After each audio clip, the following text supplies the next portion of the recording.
intungane izeye akanyamuneza kayo kumukama. Cyubahiro kizima mukuru w'igihugu cyacu, mwe n'umutambukanyi wanyu, izina rya bene umuryango bose w'iyi diyoseze gatolika ya Muyinga ndongoye, ndabakengurukiye cyane ku iteka muteye y'isengero mvyeyi yacu muri ekleziya ishashe mu ntara ya Buhumuza. Mu myaka 23 maze ndongoye iyi diyoseze, n'ubwa mbere mbonye iyi sengero mvyeyi yacu ishajije nk'uko iri uyu munsi, ivyagiwemwo na mwebwe kizigenza mu ndongozi z'Uburundi, muri kumwe n'abubahwa babunganira ku rwego rwo hejuru nka bose. Ndasabye mwebwe abasangwa mumfashe tumukomera amashi.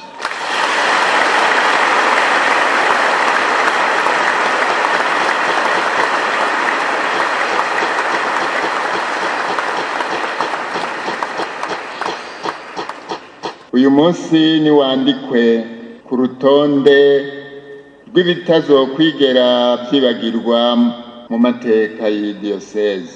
Ndabiginnye kandi ndabakeje kumwitwararika kubaranga wo kwemeza yuko icyo muri n'ibyo mufise mubikesha Imana, mugatako mukabikenguruka. Kaze rero murisanze muri ingoro y'Imana.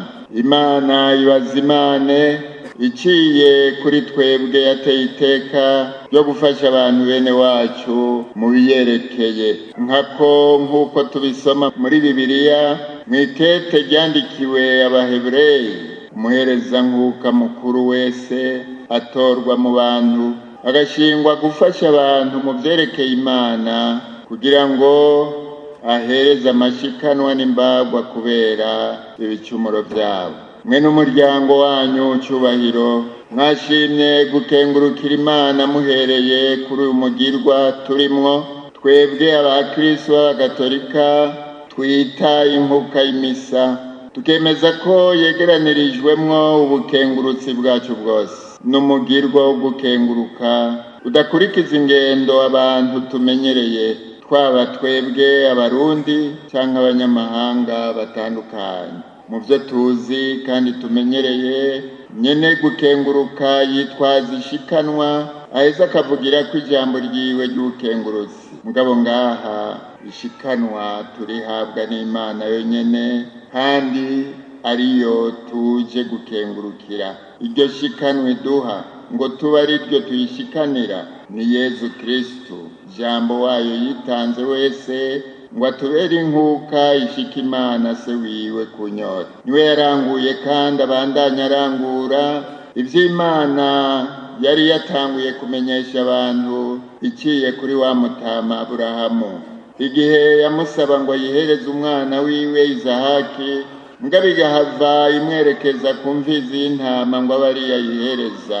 Iyo uwo mutama Aburahamu atagamburuka ijambo ry'Imana rimubuza guca izosi umwana wiwe Izahaki nk'uko yari abigabiye, iyo atagamburuka iryo jambo, hanyuma araramuye amaso akabona iyo mfizi y'intama, agaca ategera ko ariyo ahawe ngo abe ariyo ahereza Imana. Ndakeka noneho si ugukeka, yari gutaha atagabanye umuhezagiro yahakuye. None rero natwe ko duhejeje gutegabira ijambo ry'Imana, nimuze turyakire kandi tugamburuke, duhereze kw'inkuka icyo ritubwiye, tubone gutaha tugabanye umuhezagiro. Ijambo twumvise si iryo nahisemwo jewe kumvo y'uru rubanza rw'uno munsi abanamba. Iyo mpitamwo nari kwerekeza umutima n'ubwenge ahandi,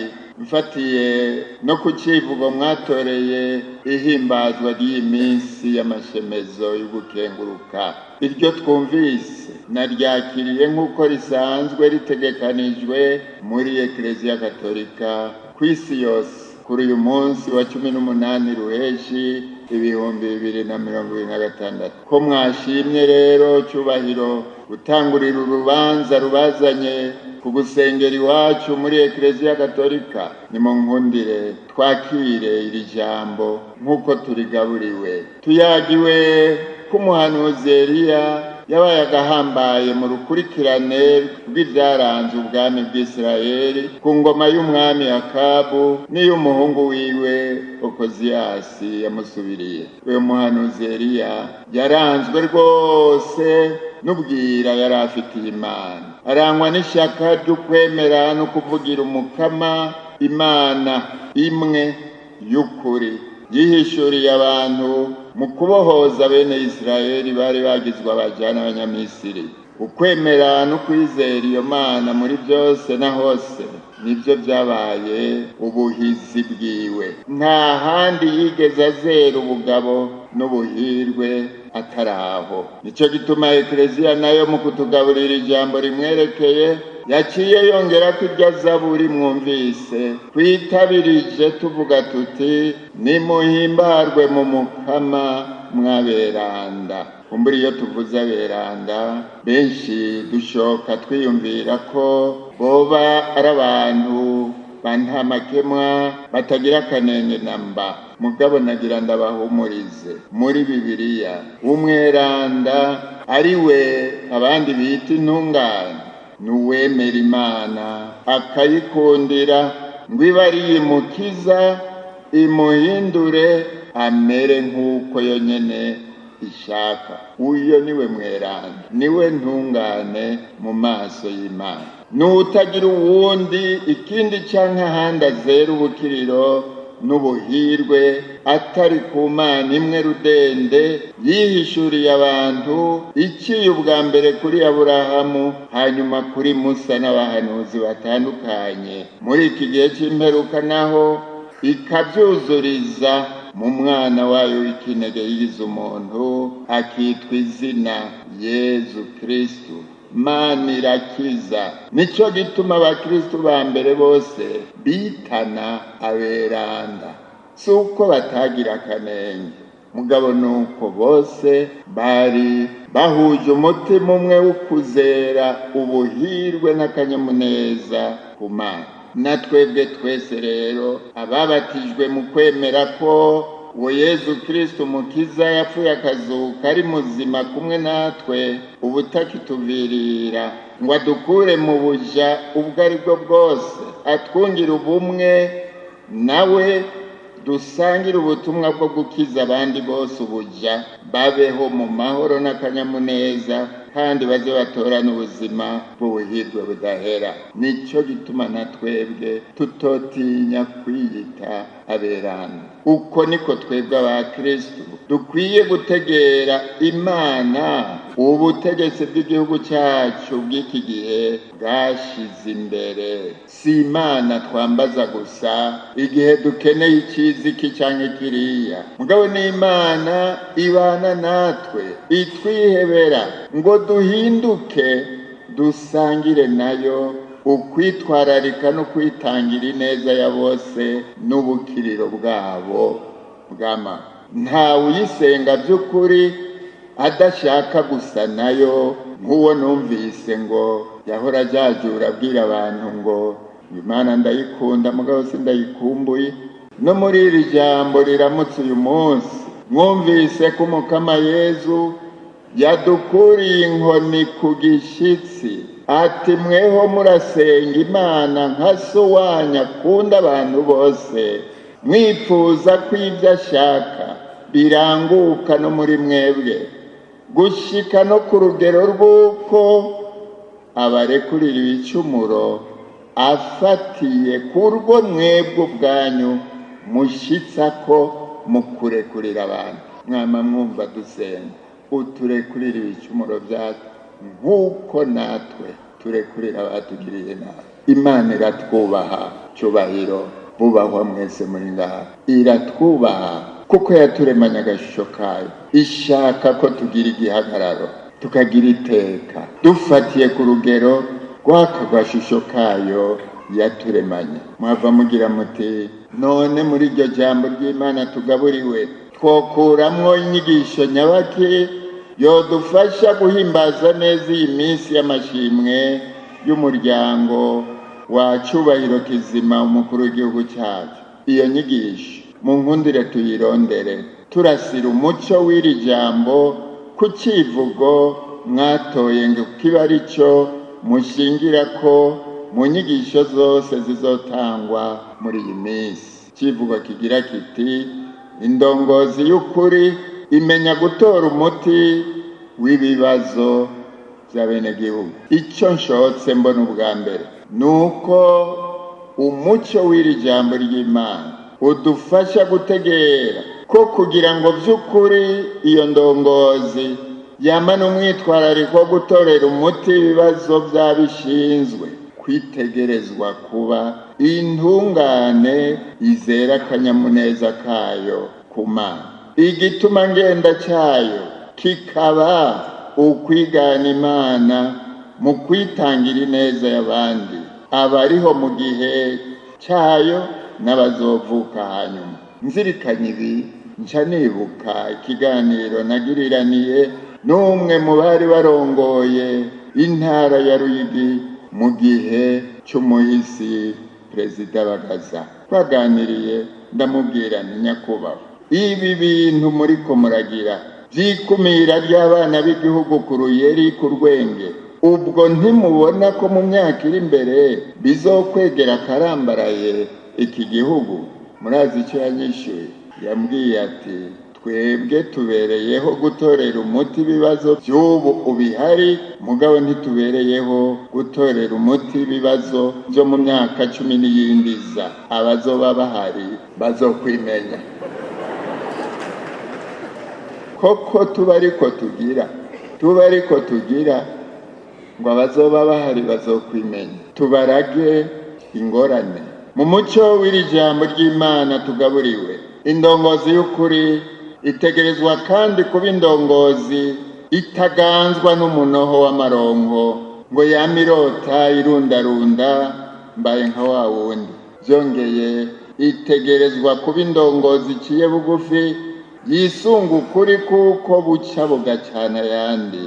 Mugabo Imana ikaguma imanira mu mitima y'abayikundiye, umuntu nawe akaguma agenewe kwamaho mu buhirwe cyangwa mu magorwa bivanye n'uko akundiye Imana cyangwa yangiye, maze ukuzirikana iherezo ryiza ry'ubuzima bwiwe kukamutuma ataba impabe igira iti reka niwabe sinzi ko ndamuka, cyangwa iti impenirisha izirize. Leta iguhenda ko yaguhembye nawe ukayihenda ko wayikoreye, ahubwo akagira ati nzopfa ntahemutse n'udasize umwana asiga umugani mwiza. Umuhanuzi ahambaye Eliya harageze igihe arakinjura yinjizwa mu ibanga ry'urukundo rw'Imana yarizeye akiri ku isi. Aho yarari hasigara umusubirizi wiwe Elize. Twabyumvise. Ese twogira ishaka ryo kuguma twunze ubumwe n'Imana turondera nyabuna ineza y'abandi atagukumira, niho twoba turiko turitegurira ubuzima bw'ubuhirwe budahera kuri iyi si. Rero si ku isi gusa no mu ijuru, uhoraho n'umwe niwe akwiye kuba mizero yacu. Nicyo gituma ngira nti kugira ngo n'uwo mwitwarariko w'ineza ya bose be no gucya bugufi birame, ntibibe ibishobisho by'umunsi umwe cyangwa imparara ijyana n'ukwezi. Indongozi y'ukuri itegerezwa gusenga mu mutima no mu kuri, nk'umwana atangarira se wiwe yipfuza gusa nawe. Nicyo Yezu mu by'ukuri atubwira mu kutwigisha kijya gisabisho cya Dawe wa twese. Uyo Kristo niwe rugero n'ubu ndabatumiriye kwerekeza kwa maso y'imitima yanyu. Aya majambo mvuze nitsa ibyo yatuyagiye, atari we ayahaye ububasha ntacyo yobamarira, kandi na jewe ntacyo yonyungura. Nicyo gituma Ekleziya yacu yategekanije ko inyigisho nk'iyi yitwa ijambo ry'Imana irangiye, nako n'imbere y'uko irangira itangirwa iruhande ya altari y'umusaraba wa Yesu, aho yitangiye wese ngo atubere koko ukuri n'ubuzima. Harageze rero ko tuba ari we twerekeza kw'amaso, hanyuma mbere ababirekuriwe babyiteguriye tuze kumwakira nk'imfungurwa mu bimenyetso biboneka, tubigire nk'abariko barabwira abatubona bose tuti ni ukuri ubuzima bwanjye ni Kristo, muramfata uko, naho bindengeye ndamwizeye azobinzigamira biranguke. Cyubahiro kizima mukuru w'igihugu cyacu, mwe n'umutamakanyi wanyu, be n'umuryango wose musangiye, ubwo nibwo buryo bwo gukenguruka Rukristo, uburyo buhimbara Imana.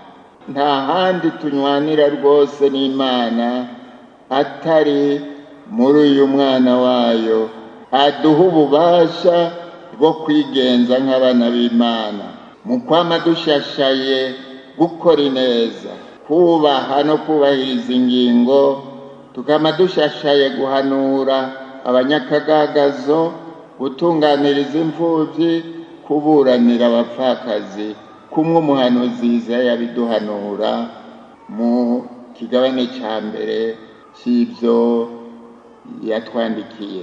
Yezu niwe kindi, hinge rero tumusabe wenyene ashikane mu ndiba y'imitima yacu iryo yipfuje kutuyagira uno munsi, aheze atugire indemesha z'ubutungane n'iterambere ryuzuye.